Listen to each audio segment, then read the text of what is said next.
안녕하세요. 주식유치원 야너주입니다. 6월 19일 목요일 오늘도 경제뉴스 시작해볼게요. 오늘 살펴볼 주요 뉴스 5가지입니다.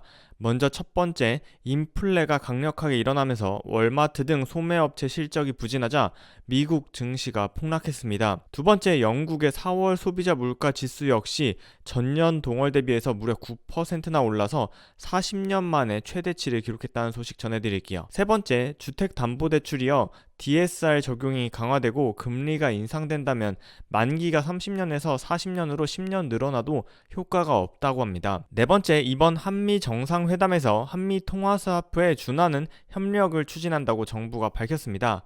마지막으로 다섯 번째, 동원산업 소액주주 역풍에 화들짝 놀라서 합병 비율을 소액주주에게 친화적으로 변경했다는 소식 전해드릴게요.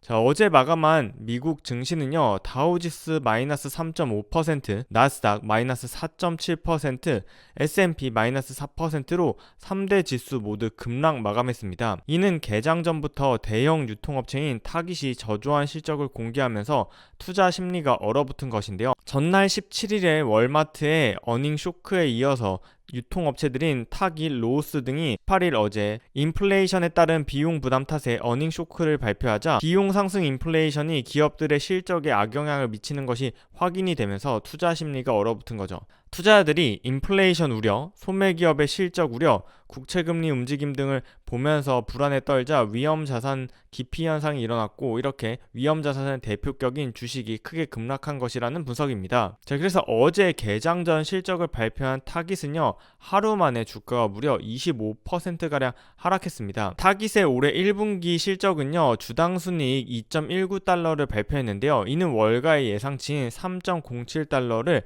30% 밑돈 수치였죠. 이는 전날 월마트의 어닝 쇼크에 잇따른 것이어서 더욱 투자자들의 주목을 받았는데요. 많은 재량소득, 즉 소득 중에서 소비와 저축을 자유롭게 할 수 있는 소득 중에서 많은 부분이 식료품과 에너지로 흘러 들어가면서 가계의 소비에 의존하는 회사들이 앞으로 어려움을 겪을 것이라는 전망까지 나온 상태입니다. 인플레이션이 오르고 기업의 마진 여력이 압박을 받으면서 투자 심리가 급속도로 얼어붙은 것으로 보이네요. 자, 이날 미국 10년물 국채 금리는요, 전날 나온 파월 의장의 월스트리트 저널 컨퍼런스 발언을 소화하면서 연준의 긴축이 계속될 것이라는 우려에 10년물 국채 금리는 미국 주식시장이 개장되기 전에는 3%를 돌파했는데요. 하지만 미국 소매기업들의 실적 발표 이후에 경기 침체 우려가 더욱 부각되면서 결국 장중 하락해서 전일 대비 3% 하락한 2.882%로 마감했습니다. 전일 파월 의장은 월스트리트 저널 컨퍼런스에서 6월과 7월에 기준금리를 0.5%포인트씩 올리는 방안을 논의할 것이라고 말해서 연준의 긴축 정책이 앞으로도 상당 기간 지속될 것이라는 걸 암시했죠. 자, 두 번째 뉴스입니다. 영국 통계청이 18일 발표한 4월 영국의 소비자 물가 지수가요, 작년 동월과 비교했을 때 9% 뛰었다고 발표했습니다. 이는 1982년 이래 가장 높은 상승률로 3월에 7%보다도 2%나 올라간 수치인데요. 자, 이렇게 9%나 오른 데의 주요 원인은요, 전기, 가스 등 에너지 요금 인상으로 전체 상승폭의 무려 75%를 차지했다고 합니다. 최근 공개된 한 설문조사에서는 영국인의 3명 중에 2명이 난방을 꺼놨다고 말했고, 4명 중에 1명은 끼니를 거둔다고 답해 영국 내에서 개인의 소비 여력이 크게 감소하고 있다는 것이 속속 나타나고 있습니다. 오른쪽에 보시는 차트를 보면요, 바로 영국 통계청이 내놓은 자료인데요. 제가 빨간색으로 밑줄을 친 파란색 CPI가 소비자 물가 지수인데 2012년부터 2022년까지 무려 10년간의 장기 추세인데, 현재 물가 상승률이 이런 10년간의 장기 추세에서 엄청나게 벗어나서 급격하게 상승하는 모습을 확인할 수 있습니다. 자, 세 번째 뉴스입니다. 만기가 늘어나도 치솟는 금리에는 백약이 무효라는 머니투데이 기사인데요. 최근 은행권에서는 DSR 규제를 피해 대출을 늘릴 수 있는 만기 연장 카드를 꺼내놓고 있는데요. 이러한 만기 연장 카드가 금리 상승기에는 효과가 반감된다는 거죠. 즉, 상환기간이 30년에서 40년으로 10년이 늘어난다 하더라도 대출 금리가 1% 오르게 되면 대출 한도의 증액 효과는 사라진다고 합니다. 특히 금융당국은 오는 7월부터 DSR 규제를 1억 원 초과 대출로 강화하는데요. 현재는 2억 원 초과의 대출에 대해서 적용을 하고 있지만 7월부터는 1억 원 초과 대출에 40% 규제가 적용되는 거죠. DSR이란 1년간 갚아야 할 원금과 이자 대비 연소득 비율로 DSR이 40% 강화된다는 건 내가 1년 동안 갚아야 하는 원리금의 합이 연소득의 40%를 넘을 수 없다는 것을 뜻합니다. 이러한 DSR 규제의 은행권에서는 대출을 갚는 기간을 늘려줘서 매달 갚아야 하는 원리금을 줄어드는 효과를 만들려고 하는 건데요. 이렇게 대출 기간이 늘어나면 총 대출액이 늘어날 수 있겠죠. 하지만 대출 금리가 1% 오르면 이러한 효과가 사라지는 것입니다. 연봉 5천만 원 직장인의 주택담보대출 한도 변화를 살펴보면요.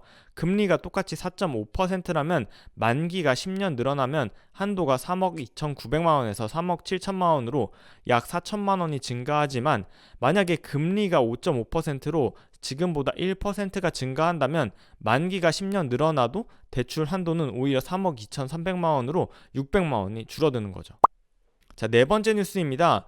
정부가 한미 통화 스와프에 준하는 협력을 추진한다고 밝혔습니다. 정부는 어제 열린 기자회견에서요. 한미 정상회담에서 통화 스와프 협의가 진행될 수 있냐는 질문에요. 실질적으로 논의가 이루어지면 된다고 말했습니다. 정부 안팎에서는 스와프에 준하는 협정이 뭐냐? 바로 한국이 미국 달러를 충분히 확보할 수 있도록 원화와 달러화를 교환하는 별도의 채널을 마련하는 방식이 될 것이라는 관측이 나오는데요. 정부가 한미 통화 스와프라는 표현을 쓰지 않는 건요. 해외 투자자들이 한미 통화 스와프라는 얘기를 들으면 한국 경제가 위기 상황에 직면했다고 오해할 수 있기 때문이라고 밝혔습니다. 정부의 이러한 움직임에 원달러 환율은 5월 12일 1290원으로 최고치를 찍고 일주일간 하락세를 보이면서 1267원까지 내려온 상황입니다. 자, 마지막 뉴스입니다. 동원그룹이요. 상장사인 동원산업과 동원엔터프라이즈의 합병 비율을 소액 주주들에게 조금 더 친화적인 방향으로 합병 비율을 변경한다고 공시했습니다. 자, 상장사인 동원산업과 비상장사인 동원엔터프라이즈를 합병한다고 지난달 동원그룹이 밝혔는데요.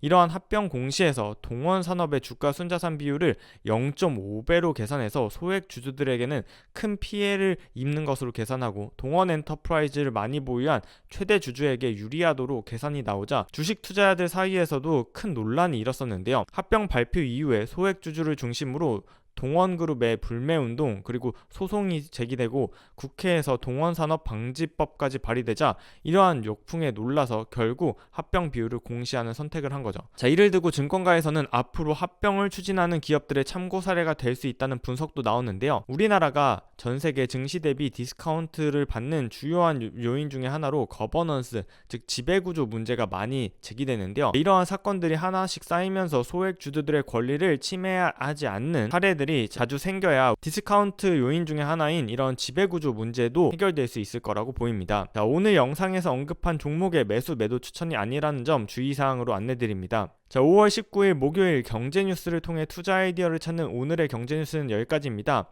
저희 야너주는요, 매일 아침과 저녁에 개장전 뉴스와 마감 시황 공부하고 있으니까요. 야너주와 함께 공부하실 분들은 채널 구독, 영상 알림 설정 부탁드려요. 그럼 오늘 마감 시황에서 만나요. 안녕!